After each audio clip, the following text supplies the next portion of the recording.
어릴 적에 어머니가 저를 혼낼 때마다 하신 말이 있는데요. 이렇게 얘기하셨어요. 너는 공부하면 형보다 더 잘할 수 있는 머리야. 이렇게 얘기했습니다. 저가 공부를 하기 위해서 동기부여를 하신 말씀인데 일종의 이제 격려이자 도전의 말씀이지요. 그런데 이 말씀이 저한테는 굉장히 좀 심각한 얘기였습니다. 왜냐하면 이유가 두 가지인데 열심히 하라고 했는데 얼마나 열심히 해야 되는지 잘 모르겠고요. 그리고 형들보다 더 잘하는데 형들은 항상 저마치 높이 있었거든요. 그래서 이거 막막한 거예요. 얘기를 들을 때마다. 실제로 이제 제 성적은 나쁜 편이 아니었어요. 한 70명 중에 한 10등 안에 꼭 들었거든요. 근데 잘하면은 2, 3등도 했습니다. 하지만 형들은 기본이 반에서 1등이고요.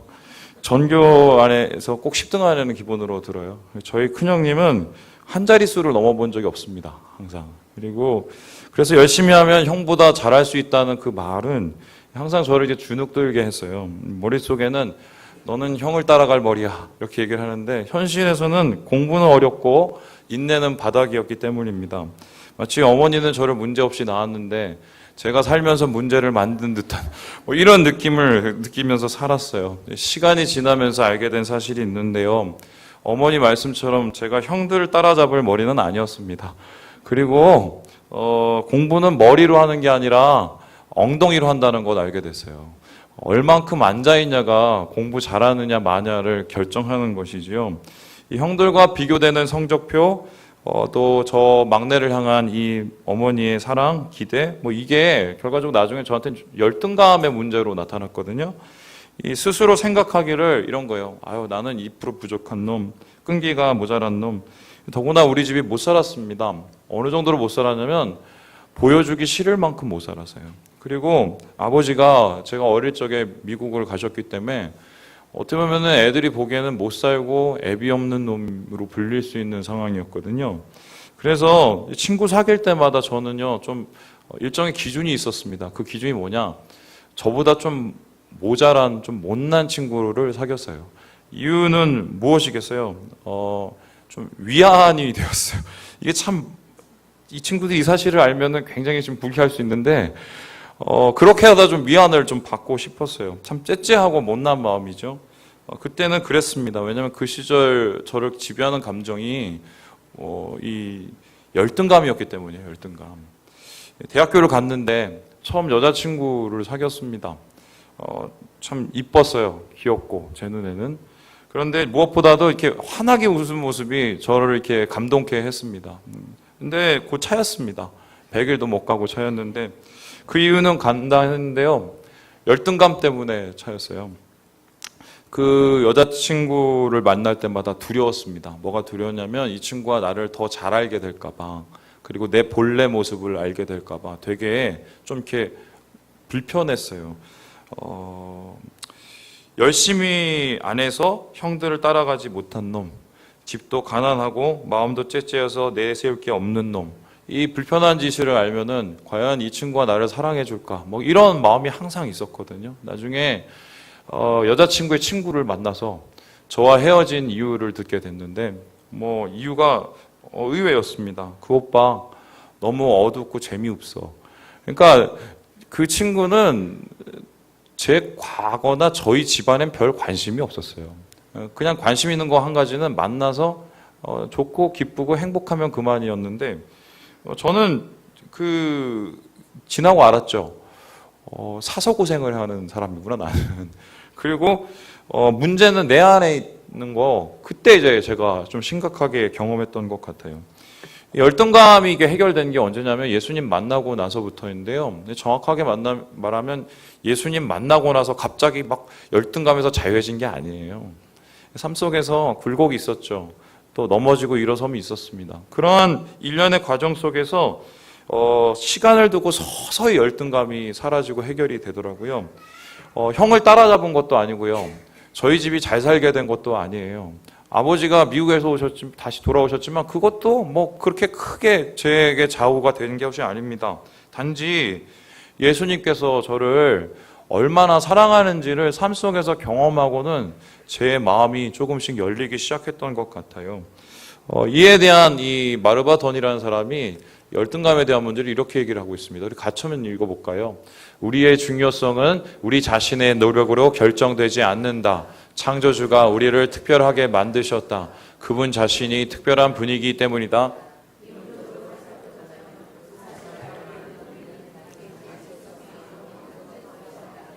하지만 불행하게도 때로 우리의 믿음은 자신에 대한 나쁜 감정을 극복하지 못한다. 결국 이 말이에요. 이론적으로 아는 것은 힘이 될 수가 없다는 거예요. 머리로만 아는 것. 우리의 삶을 변화시키고 우리의 마음을 극복하게 만드는 힘은 인격적인 알미고 경험을 통한 체험의 알미거든요. 그래서 성경에는 하나님의 사랑에 대한 수많은 말씀들이 존재하지만 많은 사람들이 이 말씀을 읽고도 변화되지 않고 또한 마음 가운데 상처가 치유되지 않는 이유는 믿을 수 없기 때문입니다. 우리가 사는 세상이 하나님의 사랑을 의심하도록 괴롭히기 때문이죠. 교회에서조차 이러한 방해가 존재하는 것 같은데요. 많은 분들이 교회를 다니면서도 시험을 받는 경우가 많습니다.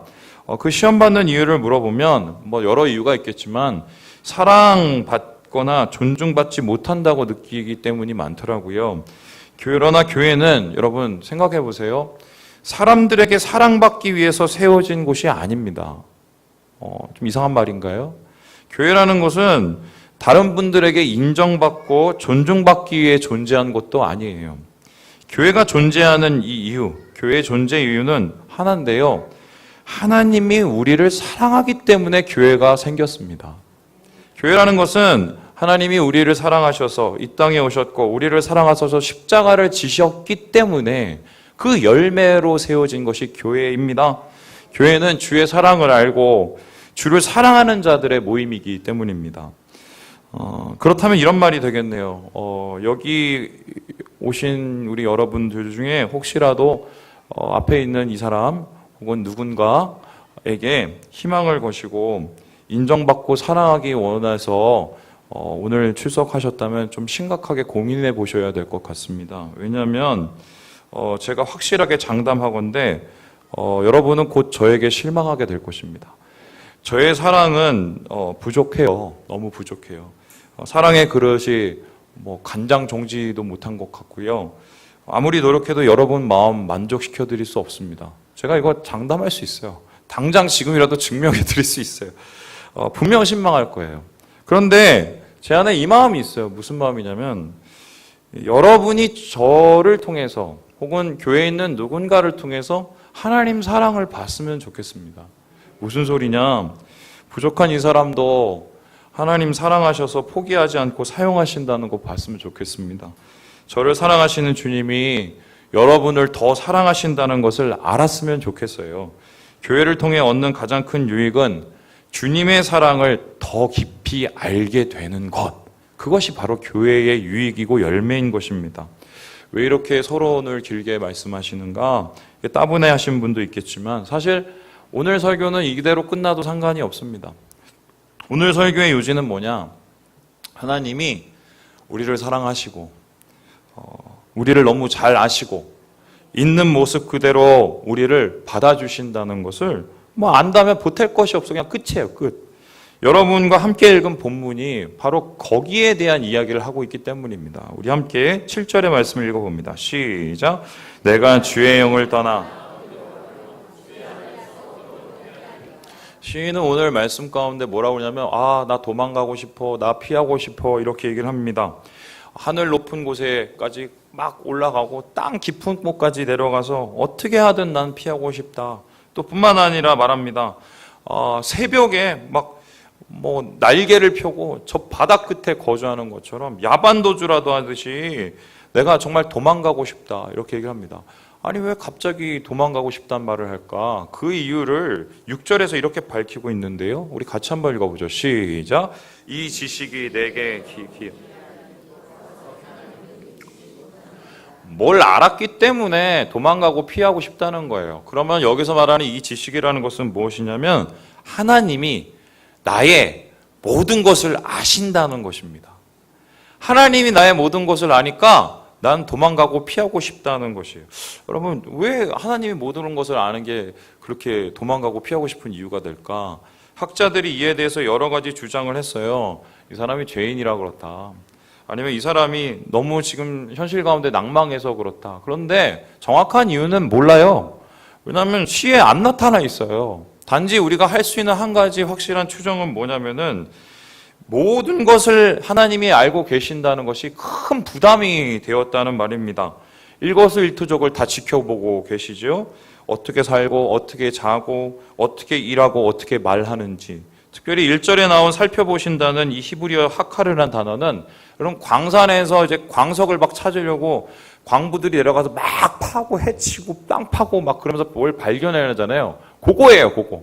그래서 하나님이 우리의 마음을 그렇게 파고 해치고 무엇을 끄집어내서 속속들이 우리를 다 보고 계신다는 말입니다. 모든 것을 알고 계신 하나님, 나 그게 부담된다는 소리예요. 제가 얼마 전에 여기 회롱역 앞에 삼거리에서 접촉사고를 당했어요. 저는 분명히 갈 길을 가고 있었습니다. 앞길만 보고 가는 게 제 장점이기 때문에 가고 있었어요. 그런데 갑자기 뭐가 툭 하고 부딪히더니 제 뒤 문짝을 박아버린 거예요. 그래서 딱 나왔는데 화물차가 한 대가 있었어요. 근데 그 아저씨가 딱 내리더니 이미 이 몸에 뭐 풍기는 막 그런 위협감이 있었어요. 그러더니 소리를 막 저한테 빼빼지더니 왜 가만히 있는데 와서 봤느냐고. 근데 정상적으로 생각하면 차를 뒤로 받진 않잖아요. 나는 분명히 앞으로 가고 있는데. 그런데 이분은 너무 확신을 가지고 아니 나는 가만히 있었는데 당신이 와서 받았다고 막 이렇게 얘기를 하는 거예요. 근데 자꾸 막 그렇게 소리를 치시니까 정말 그런 것 같아요. 그래서 내가 정말 잘못했나 막 이러는데, 그래서 제가 그랬어요. 어쨌든 뭐 어떻게든 뭐 처리를 해야 되니까 우리 저 보험회사 직원 아저씨 불러서 해결을 하자고. 그래서 전화를 해서 그 아저씨가 나왔어요.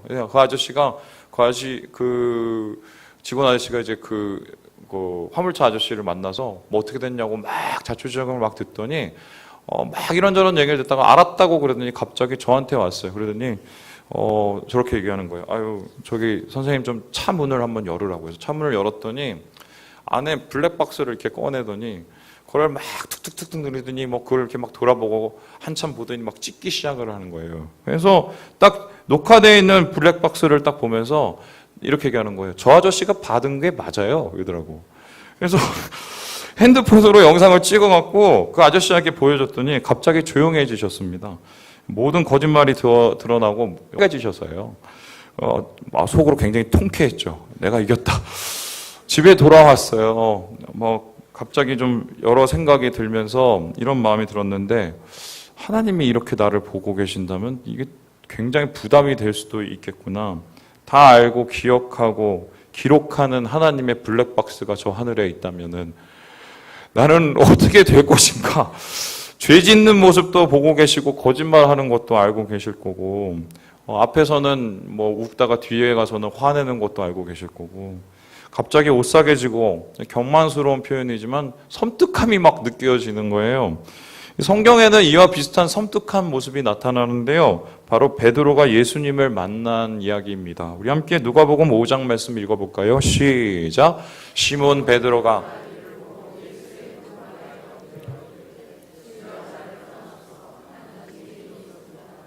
여러분 베드로 앞에 붙는 수식어가 뭐예요? 예수님의 수제자. 최고의 제자. 예수님을 가장 사랑하는 제자가 베드로입니다. 그런데 베드로가 처음부터 이렇게 예수님에게 호의적이지는 않았어요. 무슨 소리냐? 이 장모님이 중한 열병에 걸렸는데 예수님이 오셔서 그 열병을 고쳐주셨습니다. 그러면 감사하잖아요. 그런데 감사했다는 말이 성경에 없어요. 그리고 예수님을 쫓았다는 말도 성경에 없어요. 그리고 나서 그 다음 장에 다음 얘기가 나오는데 예수님께서 베드로 배를 턱하니 타고 계시더니 갑자기 저기 깊은 데로 가자고 얘기를 하십니다. 그래서 왜 깊은 데로 갑니까? 물어봤더니 거기 금을 내려면 물고기 잡는다고 이렇게 얘기를 하시는 거예요. 베드로는 속으로 비웃었습니다. 왜냐하면 자신의 경험상 이 바다에서 잔뼈가 굵었는데 그곳에는 고기가 있을 수 없기 때문입니다. 하지만 말했습니다. 밤새도록 수고했는데 잡은 것이 없지만 말씀에 의지해서 내가 그물을 내리리이다. 이 고백이 굉장히 큰 고백, 믿음의 고백 같지만 사실은 그 뒤에는 비웃음이 있었어요. 이런 거죠. 아유, 하라고 하니까 내가 신용은 할게요. 이렇게 생각을 한 거예요. 그런데 그물을 내렸습니다. 그물이 찢어질 정도로 물고기가 올라왔습니다. 놀랐습니다. 두려웠습니다. 섬뜩했습니다. 예수님이 어떤 분인지 알았기 때문입니다. 예수님은 바다에 고기를 움직이시는 분일 뿐만 아니라 베드로의 마음속에 있는 비웃음까지 알고 계신 분이라는 것을 그가 깨달은 거예요. 소리쳤죠. 제발 나를 떠나가 주세요. 나는 죄인입니다. 잘못했어요. 나는 피하고 싶습니다. 예수님의 알미 너무 부담되고 불편했기 때문입니다. 시인의 감정 역시 굉장히 비슷한데 하나님 앞에 발가벗겨진 것 같은 거예요. 그래서 피할 수도 없고 숨을 수도 없는 난감한 상황, 이 난감함 속에서 시인은 역시 똑같이 외치고 있습니다. 우리 11절 말씀 읽습니다. 시작. 내가 혹시 말하기를 흑암이 반드시 나를 덮고 나를 두른 빛은 밤이 되리라 할지라도, 이 말의 뉘앙스를 정확하게 표현한 게 공동 번역인데요. 이렇게 얘기하고 있습니다. 같이 한번 읽어볼까요? 어둠 보고 이 몸 가려달라고 해보아도, 빛 보고 밤이 되어 이 몸 감춰달라고 해보아도. 그렇습니다. 이게 시인은 지금 굉장히 어떻게든 쥐구멍이라도 찾고 싶은 그런 난감함 속에 있다는 소리이죠. 하지만 이러한 부담이 얼마 지나지 않아 감사함으로 변한다는 사실 아십니까? 그의 두려움은 곧 경배와 찬양으로 변했습니다. 어떻게 사람이 한순간에 이렇게 달라질 수가 있어? 바로 이 부분 때문인데요. 우리 14절의 말씀 읽어봅니다. 시작. 내가 주께 감사하옴은 나를 지으심이 심히 기묘하심이라. 주께서 하시는 일이 기이함을 내 영혼이 잘 아나이다. 이유는 단순한데요. 그냥 아는 게 아니라 제대로 알았기 때문입니다. 하나님이 나를 아신다는 것을 어떻게 아시는지, 얼마나 아시는지, 어떤 방식으로 아시는지를 제대로 알았기 때문입니다. 하나님에 대해서 알려면 제대로 알아야 됩니다. 제대로 알아야 믿을 수 있기 때문입니다. 부담이 감사로 변하게 되는 것입니다. 그렇다면 시인이 비로소 알게 된, 제대로 알게 된 하나님의 생얼은 무엇이었을까? 바로 나를 만드신 하나님이었어요. 13절에 이렇게 얘기합니다. 어머니 뱃속에서 나를 빚으셨다, 우리 하나님이. 뿐만 아니라 나의 장부를 지으셨다고 해요. 이 장부라는 말, 내장이라는 말은 콩팥인데요. 여러분, 왜 하필이면 하나님이 내 콩팥을 지으셨을까라고 얘기했을까? 이 유대인들에게 콩팥은 어떤 것이냐면 내 감정이 있는 좌소였어요. 감정이 콩팥에서 난다고 얘기를 했습니다. 그래서 이 몸에 어느 것 하나 하나님의 손길 닿지 않는 곳이 없다. 하나님이 만드셨기 때문에 내 몸, 내 감정, 내 마음, 하나님께는 소중한 거라는 걸 깨닫게 된 거예요. 하나님께서 모든 것 아시는 것이 불편한 말일 수는 있지만 모든 것을 아시는 하나님께서 내 모든 것을 사랑하신다고 믿게 되면 다른 얘기가 됩니다. 하나님께서 우리를 아시는 목적이 블랙박스 꺼내서 무한 주거나 거짓말 녹음해서 창피 주려는 목적이 아니라는 것을 알게 되면 불편함은 다른 감사함으로 변할 수 있다는 것입니다. 만일에 하나님께서 우리에게 우리를 모두 아심에도 불구하고 무한을 주시고 창피를 경험하게 하신다면 그 이유는 무엇일까요? 꼭 필요하기 때문입니다. 무한당하고 창피하는 것이 더 유익하기 때문입니다.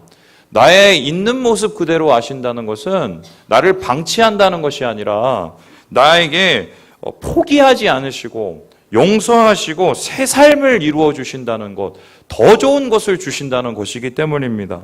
그래서 이 요한일서에서 요한은 우리를 향한 하나님의 사랑을 이렇게 얘기합니다. 내 영혼이 잘됨 같이 범사에 잘되고 강건하기를 원한다.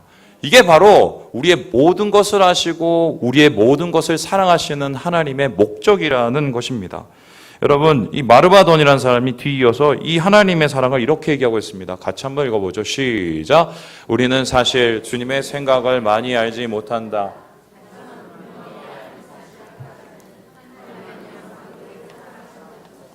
신학교에 제가 1학년에 들어갔는데 저는 이제 사회에서 이제 뭐 사역을 하긴 했지만 뭐 신학을 공부 안 해서 잘 모르잖아요. 그런데 이제 일반 신학을 하고 온 친구 중에 같이 방을 쓰는 친구가 갑자기 한 학기를 하더니 그만두는 거예요. 그래서 휴학을 하겠다는 거예요. 왜 휴학을 하니? 그랬더니 말씀을 좀 깊이 파야겠대요. 자기의 부족함을 너무 느끼기 때문에 한 1년 동안 말씀을 깊이 파고 돌아와서 제대로 공부를 하고 싶다는 거예요. 그래서 속으로 되게 대단하다고 생각했어요. 어떻게 저런 결단을 하냐. 쟤는 나중에 큰 인물이 될 것이다. 이렇게 생각을 했습니다. 1년이 지난 후에 그 친구가 나타났습니다. 큰 인물은 안 되고 몸집이 커졌어요. 그래서 어떻게 된 일인가 물어봤더니 야, 너 그때 얘기하더니 말씀을 파고 어떤 결론이 나왔니? 그랬더니 이 친구 말가 말씀을 읽긴 읽었는데 잘 파지지도 않고 더 모르겠대요. 여러분 어떻게 보면 그게 당연한 건데 인간의 지식적 한계, 인간의 IQ, 인간의 감성으로 하나님의 모든 생각을 헤아린다는 것은 이미 교만이거든요. 근데 하나님은 우리가 하나님의 모든 생각을 알기를 원하지 않으세요. 하나님이 원하는 것 단 한 가지인데 하나님이 우리를 사랑한다는 것만 알기 원하십니다. 그래서 그 사랑으로 모든 것을 이기고 참고 견디고 승리하기를 원하시는 것이 주님의 마음이거든요. 여러분 최근에 한국에 유행처럼 번지는 질병이 있지요? 바로 우울증입니다. 이 그래프를 보시면 그것이 얼마나 심각한가를 보시게 되는데 급증하고 있어요. 급증. 그리고 이에 대한 이제 그 건강보험에서 나가는 지출도 훨씬 많아지고 있는 상황입니다. 우울증을 마음의 감기라고 하지요. 전 세계 1억 명이 영혼을 괴롭히고 있습니다. 빈부귀천 가리지 않습니다. 일단 발병하면은 해결하기 어렵죠. 이 감기가 만병의 근원이라고 하듯이 우울증 잘못 처리하면 우리의 생각, 감정, 대인관계 그리고 삶의 모든 것을 망가뜨리기 십상입니다. 예전에 심리상담학 그 박사님이 강의하는 걸 들었는데 그 우울증에 대한 강의를 하면서 이런 좀 이야기가 감명이 됐어요. 뭐냐면 우울증을 움푹 파인 길이다 이렇게 얘기하더라고요. 이게 무슨 소리냐? 다시 말해서 이제 자존감에 상처를 입잖아요. 그러면 자존감에 이렇게 패인다는 거예요. 이 골이 생긴다는 거예요. 그러면 그 패인 골을 통해서 우울증이 발병하는데 계속되는 실패와 절망을 통해서 우울한 감정이 학습되고 고착화된다는 것입니다. 그래서 이분이 말씀하시기를 우울증에서 해방될 수 있는 방법은 움푹 파인 마음의 골을 채우는 것뿐이라고 얘기를 하시더라고요. 이 주장에 동의를 했습니다. 그런데 이 해결 방법에는 좀 의문을 제기했습니다. 왜냐? 저마다 마음에 큰 골 하나 품고 살지 않은 사람이 이 세상에 있나요? 그리고 뿐만 아니라 제가 이 세상 사람들 다 만나봐도 제 마음에 골 채워줄 사람 못 만났어요. 저의 아내는 저의 마음에 골을 채워줄 것 같아요? 저는 저의 아내의 골을 채워줄 것 같아요? 집에 가서 싸우겠네요. 어떻게 보면은 이 세상에 그런 사람 없어요. 그런 사람도 없고요. 있다면 한 가지밖에 없는데 예수님뿐이라고 저는 생각합니다. 왜냐하면 나의 모든 것을 아심에도 나를 사랑하시기 때문입니다. 이 사랑에 대해서 바울이 다음과 같이 표현하지요. 우리 고린도전서 말씀 읽어볼까요? 시작. 우리가 지금은 거울로 보는 것 같이 희미하나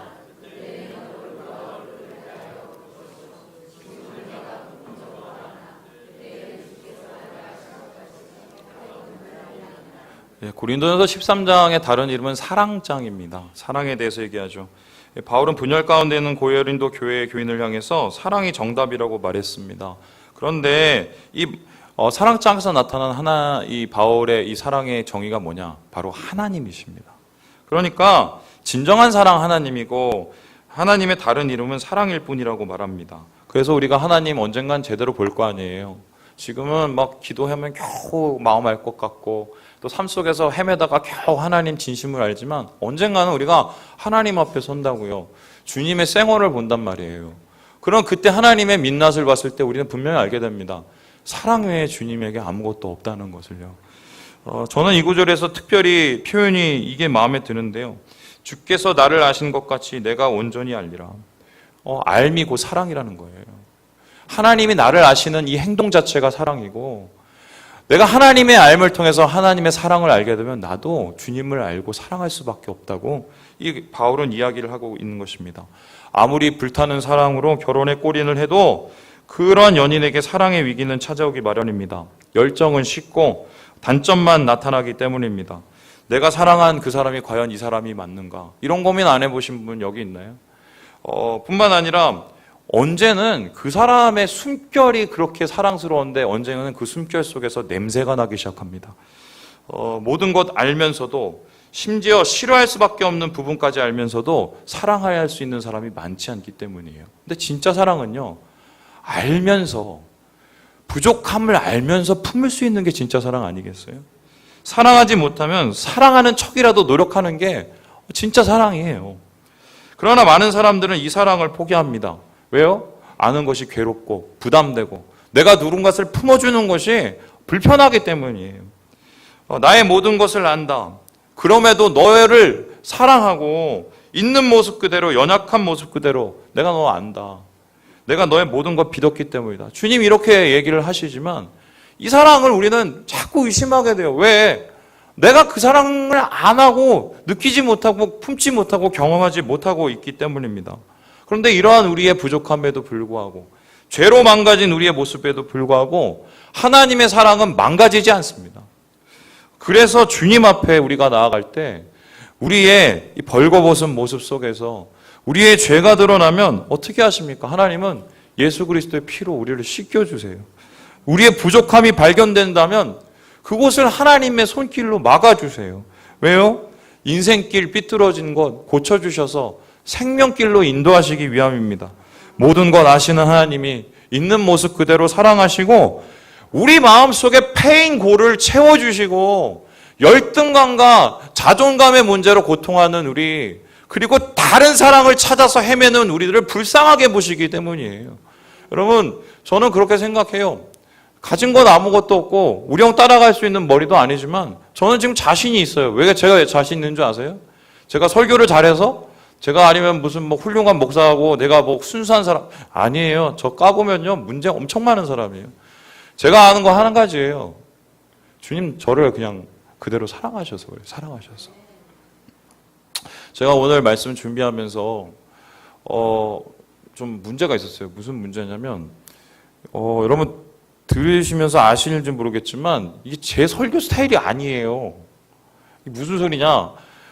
저는 이렇게 막 말씀을 파고 해치고 막 했고 다시 재배치해서 뭔가 좀 이렇게 작품을 만들어내는 그런 스타일의 설교를 되게 좋아해요. 그렇게 또 배웠고요. 근데 말씀을 그렇게 준비하려고 하니까 하나님께서 그렇게 하지 말래요. 그리고 그냥 있는 그대로 설교를 준비하래요. 이게 제일 어렵거든요. 그래서 제가 하나님 뭐 어떻게 하라는 소리를 뭘 어떻게 해?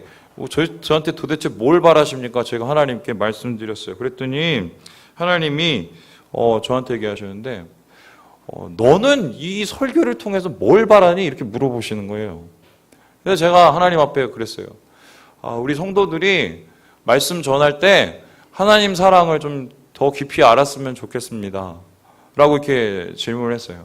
그런데 솔직히 제가 그럴 자신이 없어요. 이렇게 하나님 앞에 질문했어요. 그랬더니 하나님께서 오히려 저한테 되물으시기를 너는 내가 너 사랑하는 줄 아니? 이렇게 물어보시는 거예요.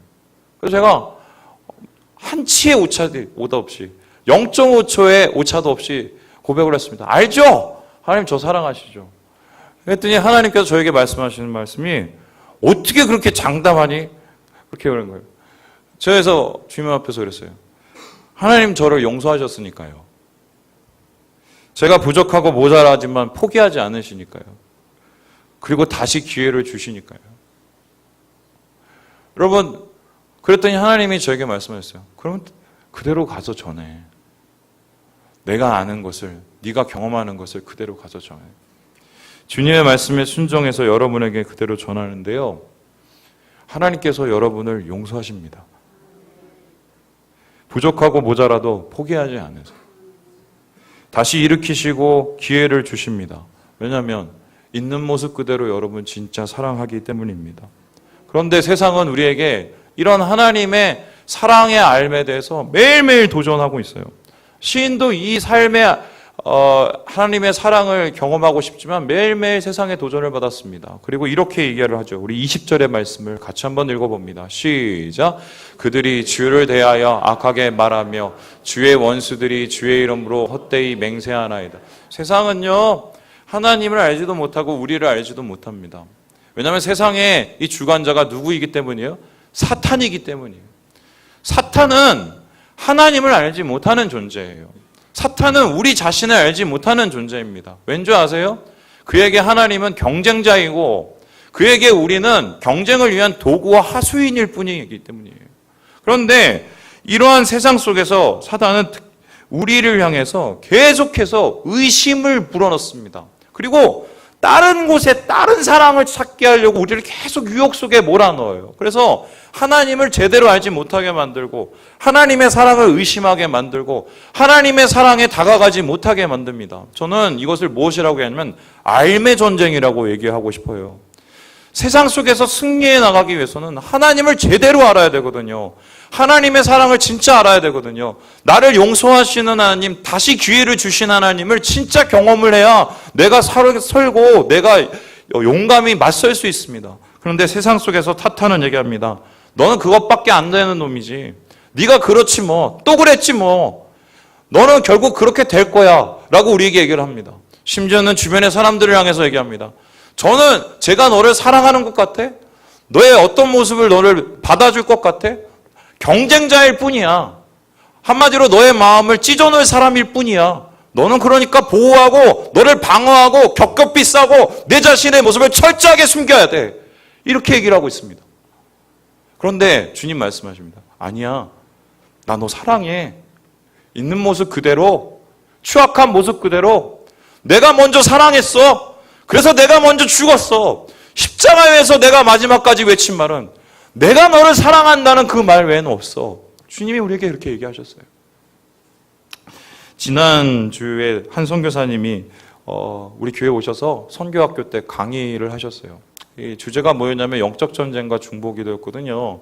근데 제가 이 주제를 이렇게 맡기면서 솔직히 좀 부담이 있었습니다. 왜냐하면 이거 잘못 강의하면 되게 멜랑콜리해져요. 되게 이상해져요. 왜냐하면 이런 거예요. 뭐 눈에 뭐가 보이는다는 둥, 그래서 그걸 어떻게 해결을 하고 예수 이름으로 어떻게 무찔러야 된다는 둥, 어느 곳에 가면은 무슨 영이 있고 막 이렇게 해석하기 시작하면 사람들이 그걸 가지고 그래 나는 주의 사랑으로 이길 수 있어, 예수 이름으로 이길 수 있어, 이렇게 생각하는 게 아니라 머리가 더 복잡해지고 또 두려움이 더 많아집니다. 그래서 기도를 했어요. 하나님, 우리 선교사님이 오셔서 제대로 된 영적 전쟁을 가리키게 해주세요. 그랬더니 오셔서 이분이 말씀하셨는데요. 굉장히 감동적이었습니다. 강의가 굉장히 선명했는데요. 이런 거예요. 그분이 생각하시는 영적 전쟁이란 결국 관계의 전쟁이에요. 무슨 소리냐? 필요한 것은, 중보기도가 필요한 것은 내가 주님 더 잘 알고 내가 주님 더 신뢰하고 내가 주님을 의지하기 위해서이다. 내가 주님을 알고 사랑을 의심치 않을 때 이미 전쟁은 끝난다. 그리고 그 주님의 마음으로 먼저 영혼을 품기 때문에 알매 전쟁이 곧 영적 전쟁이고 하나님의 사랑을 신뢰할 때 우리는 승리를 얻을 수 있다. 이렇게 말씀하시더라고요. 저는 동의합니다. 100% 동의해요. 제대로 알면 제대로 이깁니다. 하나님의 사랑을 제대로 알면 주님께 제대로 사랑을 드릴 수 있습니다.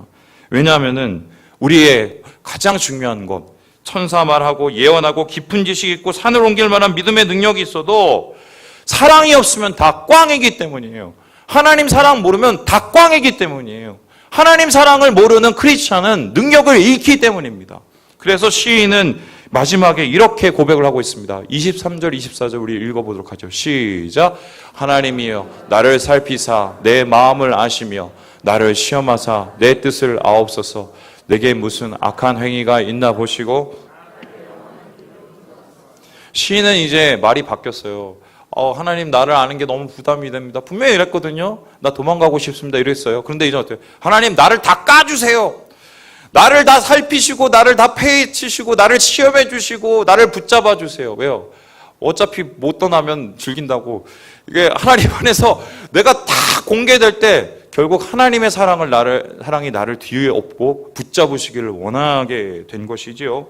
그래서요, 하나님 나를 더 자세히 바라봐 주세요. 내가 주님 더 알기 원합니다. 나를 더 붙잡아 주세요. 아시려면 확실히 알아주시고 붙잡아 주시려면 확실히 붙잡아 주세요. 이도저도 안 되면 나는 아무것도 안 됩니다. 이렇게 하나님 앞에 고백을 하고 있는 것입니다. 여러분, 말씀을 마치려고 하는데요. 진짜 하나님 사랑 아셔야 됩니다. 우리 교회 지금 3년 반 만에 뭐 몇 배 됐다고 얘기하시면서 막 너무 감사하다고 기도하시는 분, 그래서 목사님이 정말 훌륭하신 분이라고 저한테 막 얘기하시는 분이 있습니다. 그 얘기할 때마다 등골이 막 식은땀이 흘러요. 두 가지인데 첫 번째는 제가 그렇게 훌륭한 사람이 아니에요. 그리고 두 번째는 뭐냐면 저는 우리 교회 교인들 볼 때마다 그런 생각이 있거든요. 죄송해요. 그냥 들으세요. 저분들이 언제 어떻게 실망을 하고 떠날 수도 있겠다. 그런 생각이 제 마음속에 있어요. 그러면 제가 마음이 막 복잡해지거든요. 어떻게 하면 실망을 시켜드리지 않아야 되나? 어떻게 하면 저 마음을 만족시켜야 되나? 잠을 못 자요, 그때부터. 그런데 주님께서 그렇게 괴롭고 힘들고 있을 때 기도를 하면 하나님 얘기하십니다. 성민아, 너는 나만 봐. 내가 너 사랑하잖아. 내가 저분들 사랑해. 저 사람들. 그러면 끝 아니니? 여러분, 뒤를 보지 마시고 옆을 보지 마세요. 주님의 사랑만 보세요. 우리 옆 형제 우리 자매에게 이렇게 얘기합시다. 주님의 사랑만 봅시다. 사랑으로 모든 것을 이기고 사랑으로 모든 것을 극복하시는 우리 사랑하는 모든 형제 자매들 되시길 주님의 이름으로 축원합니다. 기도하겠습니다.